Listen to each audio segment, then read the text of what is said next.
อนมาง้อมาวอนให้กลับได้เป็นคือเก่าสิได้บอกครับคำเว้าคำขอจริงจังอยากใจอ่อนแดแต่คิดขึ้นมาน้ำตาก็พังย้อนมองเคยอยู่มันเอามันอังจึงตัดใจยอมเดินจากมาน้ำตาเบรกหักให้จอดความคิดทอดบอกให้ขึ้นไปหาความรู้สึกเถียงกันไปมา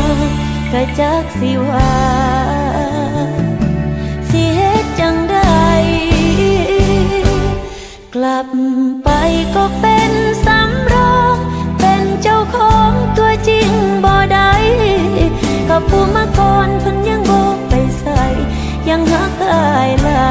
ยและอายก็แค่เพิ่นคักกลับไปก็คงเหมือนเดิมอาหารเสริมแค่ยามเหงามากๆก็ยังคือโทษก็ยังห่วงยังหักแต่ก็บ่อยากเดินย้อนไปเจ็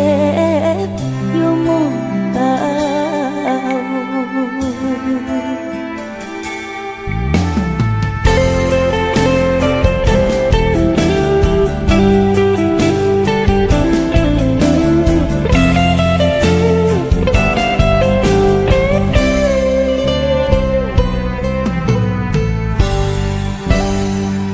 ปิดวิดีโอคอลเสียงอายมาง้อ